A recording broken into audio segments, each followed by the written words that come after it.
ಇವರು ಒಳ ಮೀಸಲಾತಿ ವರ್ಗೀಕರಣಗಳನ್ನು ಆರಂಭದಿಂದ ಯಾವ ಶಕ್ತಿಗಳು ವಿರೋಧ ಮಾಡ್ತಾ ಇದ್ವು ಆ ಶಕ್ತಿಗಳ ಪ್ರಭಾವಕ್ಕೆ ಸಿದ್ದರಾಮಯ್ಯನವರು ಮತ್ತು ಅವರ ಸರ್ಕಾರ ಒಳಗಾಗಿದೆ. ಆದ್ದರಿಂದ ಇಡೀ ರಾಜ್ಯದಲ್ಲಿ ಆತಂಕ ಮತ್ತು ಆಘಾತ ಮಾದಿಗ ಮತ್ತು ಮಾದಿಗ ಸಂಬಂಧಿತ ಜಾತಿಗಳಲ್ಲಿ ಉಂಟಾಗಿದೆ. ಯಾಕೆಂದ್ರೆ ಕಳೆದ 35 ವರ್ಷಗಳಿಂದ ಹೋರಾಟವನ್ನು ಮಾಡ್ಕೊಂಡು ಬಂದಿದ್ದಾರೆ. ಹುಬ್ಬಳ್ಳಿ ಸಮಾವೇಶದಲ್ಲಿ 8 ಜನ ತೀರೋದ್ರು. ಅನೇಕರು ಜೀವನವನ್ನ ಬದುಕನ್ನ ಕಳ್ಕೊಂಡಿದ್ದಾರೆ ಹೋರಾಟವನ್ನ ಮಾಡಿ. ಇವತ್ತು ಕೂಡ ಬೀದಿ ಹೋರಾಟ ನಡೀತಾ ಇದೆ. ಸಿದ್ದರಾಮಯ್ಯ ಕಣ್ಣಿಂದು ಕೂಡ ಕುರುಡರಾಗಿದ್ದಾರೆ.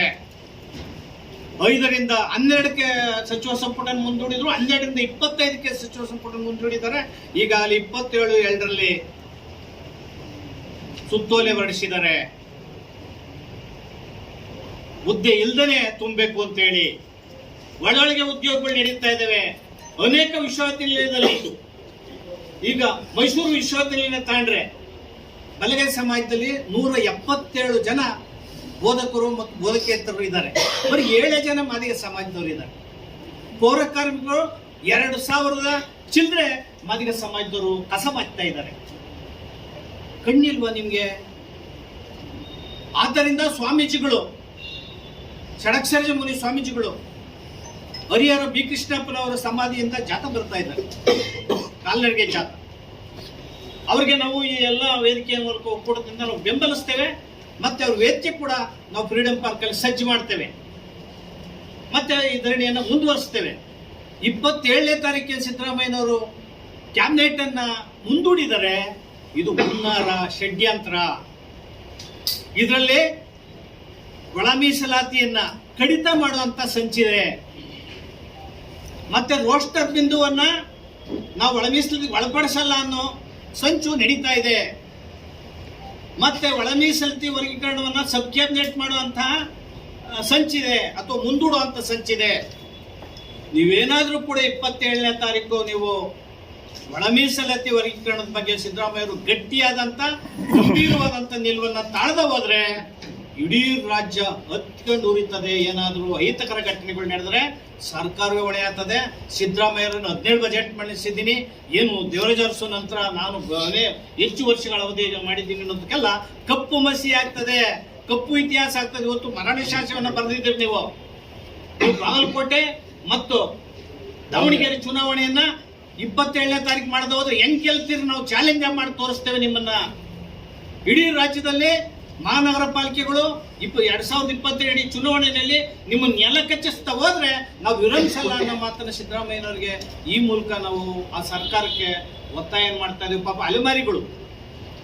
ಅಲೆಮಾರಿಗಳಲ್ಲಿ ಕೆಲ ಸಮಾಜಗಳಿದ್ದಾವೆ, ದೊಂಬ ಸಮಾಜಗಳಿದೆ, ಕಾಡಲ್ಲಿ ವಾಸ ಮಾಡುವಂತ ಜನ ಇದೆ. ಟಾರ್ಪಲ್ಲಿ ಕೂಡ ಗತಿ ಇಲ್ಲ, ಅವರು ಭಿಕ್ಷೆ ಮಾಡಿ ತಿರ್ಕಂಡ್ ತಿಂತಾ ಇದ್ದಾರೆ. ಅಂಥವ್ರಿಗೂ ಕೂಡ 1% ನಾಗಮೋಹನ್ ದಾಸು ಮೀಸಲಾತಿ ಕೊಟ್ರೆ ರಾಜಕೀಯಕ್ಕೋಸ್ಕರ ನೀವು ರಾಜಕೀಯ ಮಾಡಿ 3ನೇ ಗುಂಪಲ್ಲಿ ಸೇರಿಸಿ ಅವ್ರ ಕಣ್ಣೀರು ಹಾಕ್ಸ್ತಾ ಇದ್ದೀರಾ.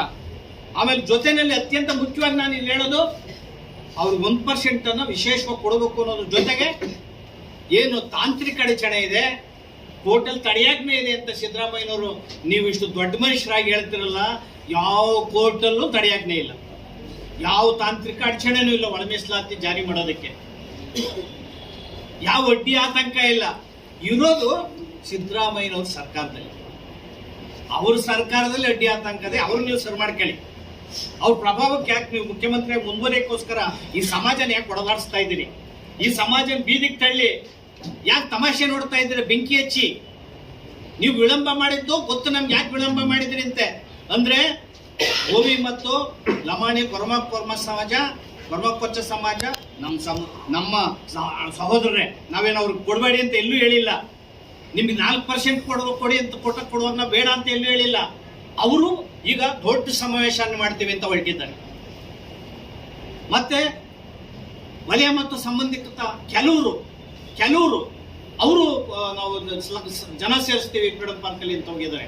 ಇದನ್ನ ಸಿದ್ದರಾಮಯ್ಯನವರು ಅವ್ರ ವಾಯ್ಸ್ ಅನ್ನ ಗಟ್ಟಿ ಮಾಡೋದಕ್ಕೆ, ಪ್ರೆಸರ್ ವರ್ಡ್ ಮಾಡೋದಕ್ಕೆ, ವಿವಾದ ಗಟ್ಟಿ ಮಾಡೋಕ್ಕೋಸ್ಕರ ನೀವು 27ಕ್ಕೆ ಮುಂದೂಡಿ ಟೈಮ್ ತಗೊಂಡಿದ್ದೀರಾ. ಇದೇ ತರ ಡಿಲೇ ಟ್ಯಾಕ್ಟಿಸ್ ಮಾಡಿ ಸಿದ್ದರಾಮಯ್ಯನವರು ಇಡೀ ಇವರು ಬಾಯಿ ಮಣ್ಣಾಕಂತ ಕೆಲಸ ಮಾಡಿದಿರಿ. ಇದು ಇಂತಹ ಕೆಲಸಗಳನ್ನ ನೀವು ಮಾಡಬೇಡಿ. ನಾವು 25ನೇ ತಾರೀಕು 25/3/2026 ಈ ಎಲ್ಲಾ ಸರ್ಕಾರದ ವಿದ್ಯಮಾನಗಳನ್ನು ಖಂಡಿಸಿ ವಿರೋಧಿಸಿ ರಾಜ್ಯದ 31 ಜಿಲ್ಲೆಗಳಲ್ಲೂ ಕೂಡ ಉಗ್ರ ಪ್ರತಿಭಟನೆಗಳನ್ನ ನಾವು ಎಲ್ಲಾ ಸಂಘಟನೆಗಳು 50 ಸಂಘಟನೆಗಳು ಮಾದಿಗ ಸಂಬಂಧಿತ ಸಂಘಟನೆಗಳು 50 ಸಂಘಟನೆಗಳು ಸೇರಿ ಮಾದಿಗ ಸಂಘಟನೆಗಳ ಒಕ್ಕೂಟದ ವತಿಯಿಂದ ರಾಜ್ಯದ 31 ಜಿಲ್ಲೆಗಳಲ್ಲೂ ಜಿಲ್ಲಾಧಿಕಾರಿಗಳ ಕಚೇರಿ ಬೃಹತ್ ಪ್ರತಿಭಟನೆಯನ್ನು ಮಾಡೋದ್ರ ಮೂಲಕ ಜಿಲ್ಲಾಧಿಕಾರಿಗಳಿಗೆ ಮನವಿಯನ್ನು ಸಲ್ಲಿಸಿ ಜಿಲ್ಲಾಧಿಕಾರಿಗಳ ಮೂಲಕ ಮುಖ್ಯಮಂತ್ರಿ, ರಾಜ್ಯಪಾಲರು, ರಾಷ್ಟ್ರಪತಿ, ಪ್ರಧಾನಮಂತ್ರಿಗೆ ರವಾನಿಸ್ತಾ ಇದ್ದೇವೆ. ಜೊತೆಗೆ ಬೆಂಗಳೂರಿನಲ್ಲಿ ಇದೇ ಮೌರ್ಯ ಸರ್ಕಲ್ನಿಂದ ಗಾಂಧಿ ಪ್ರತಿಮೆಯ ಗಾಂಧಿನಗರದ ಮೌರ್ಯ ಸರ್ಕಲ್ನಿಂದ ಮುಖ್ಯಮಂತ್ರಿಗಳ ಮನೆಗೆ ಬೃಹತ್ ರ್ಯಾಲಿ ಕಾರ್ಯಕ್ರಮವನ್ನು ನಾವು ಮಾಡ್ತಾ ಇದ್ದೇವೆ. ಪೊಲೀಸ್ನವರು ಈಗ ಇದನ್ನ ನಿಲ್ಲಿಸಬೇಕು ಅಂತೇಳಿ, ಸರ್ಕಾರ ಇದನ್ನ ಹತ್ತಿಕ್ಬೇಕು ಅಂತೇಳಿ ಬಹಳ ಪ್ರಯತ್ನ ಮಾಡ್ತಾ ಇದ್ದೇವೆ. ಅಂತ ಪ್ರಯತ್ನಗಳು ಏನಾದ್ರು ನಡೆದ್ರೆ ಅವತ್ತೇ ನಿಮ್ಮ ಸರ್ಕಾರ ಬಿದ್ದೋಗ್ತದೆ ಅನ್ನೋ ಮಾತನ್ನು ನಾನು ಹೇಳ್ತಾ ಇದ್ದೇನೆ. ಮೌರ್ಯ ಸರ್ಕಲ್ ನಿಂದ ಮಾಡ್ತಾ ಇದ್ದೇವೆ. ಎಲ್ಲ ಮಾದಿಗ ಸಂಬಂಧಿತ ಸಂಘಟನೆಗಳು, ಸಮಚಿಂತಕ, ಸಮಾನ ಮನಸ್ಕರು ಮತ್ತೆ ಅವತ್ತಿಂದ ಚಳುವಳಿ ಮಾಡಿರುವಂತ ಯುವಕರುಗಳು ನೀವೆಲ್ಲನಕ್ಕೊಂದು ಭಾಗವಹಿಸಬೇಕು ಅಂತ ಅತ್ಯಂತ ವಿನೀತ ಮನವಿ ಮಾಡ್ತಾ ಇದ್ದೀನಿ. ಇಲ್ಲ ಅಂದ್ರೆ ನಿಮ್ಗೆ ಉದ್ಯೋಗಗಳು ಖಂಡಿತ ಸಿಗಲ್ಲ. 2 ಲಕ್ಷ ಉದ್ಯೋಗಗಳನ್ನ ನಿಮ್ಗೆ ಯಾಮಾರಿಸ್ಬಿಡ್ತಾರೆ. ನೀವು ಅದೇ ಕೆಲಸಗಳಲ್ಲಿ ಶಾಶ್ವತಗೊಳಿಸೋದಕ್ಕೆ ನಿಮ್ಮ ಕೆಲಸಗಳಲ್ಲಿ